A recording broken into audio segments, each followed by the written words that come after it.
went to the drive-in. Let's continue our Halloween marathon with The Bride of Frankenstein, which is a fantastic follow-up to Frankenstein. It might even be the best sequel in the Universal Monster Movies universe. Sometimes sequels are hard. Sometimes they bomb. Sometimes they surpass the originals. Stay here.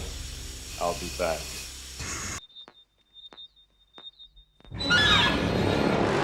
James Whales returns to direct this 1935 horror classic. After the opening credits and title screen, we settle on these three having a conversation, and all we need to know though is that this is Mary Shelley.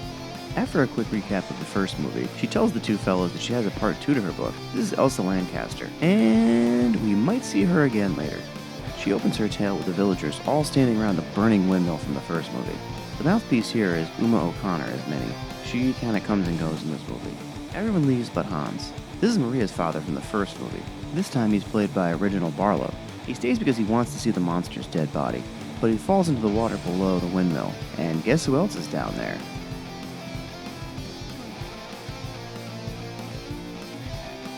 Boris Karloff returns to play the monster, and he's just as terrifying in this one as he was in the first one.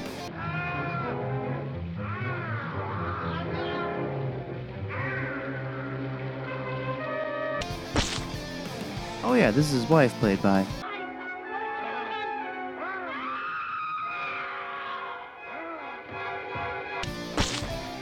Okay, never mind. They bring Henry back to the castle. They think he's dead. This is Elizabeth, played by Valerie Hobson this time.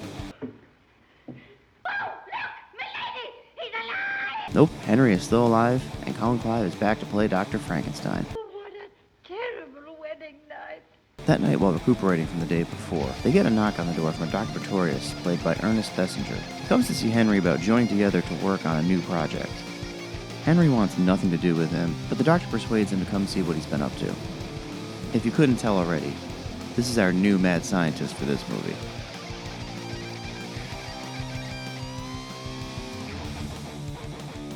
But this isn't science. It's more like black magic. Pretorius tells Dr. Frankenstein that he grew his experiments. He didn't create life the way that he did, but he wants to try to create a mate for the monster. This time a female monster. One thing I forgot to mention from the first movie is Jack Pierce's awesome and unbelievably good-looking makeup effects here. He did a fantastic job in the first movie, and he did an even better job in the second one, if you ask me.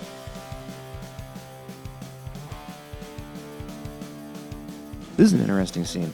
The monster saves a girl from drowning, but then is blamed for trying to kill her. Once again, the village is alerted to the monster, and they're all going after him.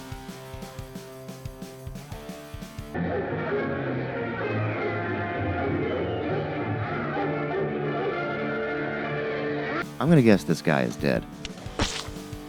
They tie the monster up to a pole, and honestly torture the poor fiend. They put him in a dungeon and chain him up. But it doesn't take long for him to escape.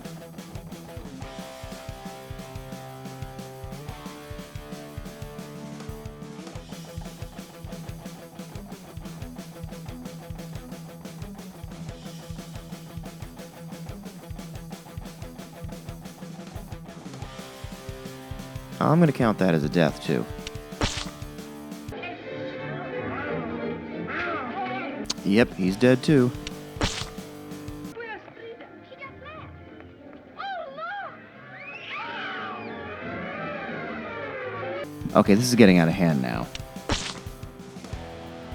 After a hectic escape from the town, the monster finds an old blind hermit in the woods. This hermit's name is, well, the Hermit, played by O.P. Heggie.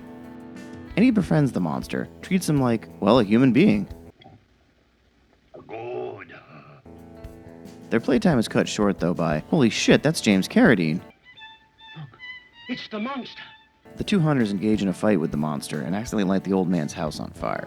This movie's set design isn't as awesome as the first one, but it's still pretty goddamn impressive. There are a few visuals here that are just truly amazing. The atmosphere in the graveyard, for example, is really creepy.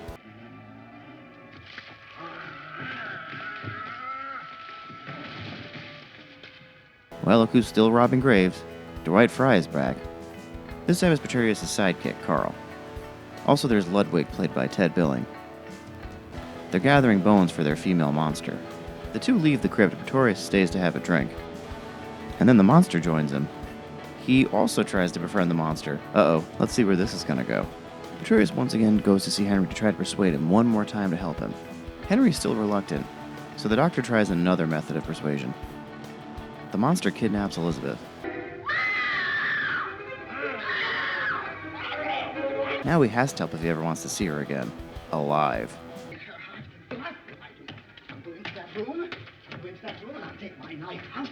I like the scene of him going down the steps and talking to himself. It's a throwback to the first one. Once again, they use lightning to bring the mate to life. They launch the kites into the storm to harness the power. This lab just looks so amazing. Oh, it's such a good sight to see. Up top where the kites are, the monster decides to throw Carl off the top.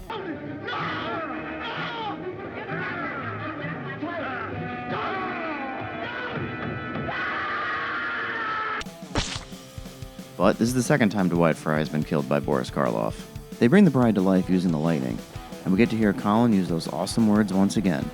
She's alive! Alive! And for those of you that have already guessed it, yes, that's Elsa Lancaster as the bride. I think that's a pretty cool touch to have the actress that played Mary Shelley also play the monster's bride. The Bride of Frankenstein. The monster meets his new lady friend and she's just not interested. Elizabeth is also able to get loose and joins the meeting with the monsters. Frankenstein's monster is pretty upset that she doesn't like him. Once he sees Elizabeth willing to die with Henry, he says, Yes, go. You live.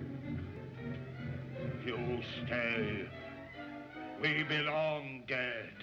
so he decides to pull the switch on him and Pretorius and his bride. He buries himself under the tower's rubble. The movie ends with Henry and Elizabeth looking on at the smoldering remains. The end. Love that question, the credits for the bride. Just like the monster in the first one. And it really was a great cast, and a great follow-up to the first movie.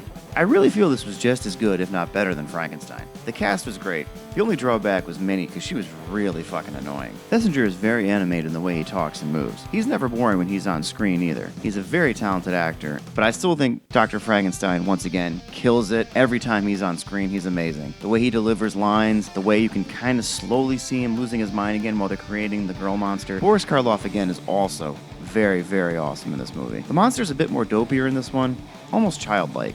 He starts off as this killing force, but then he kind of starts to learn that, hey, maybe I can be human too. And it's a really interesting transformation to watch during the entire movie. Do I recommend this movie?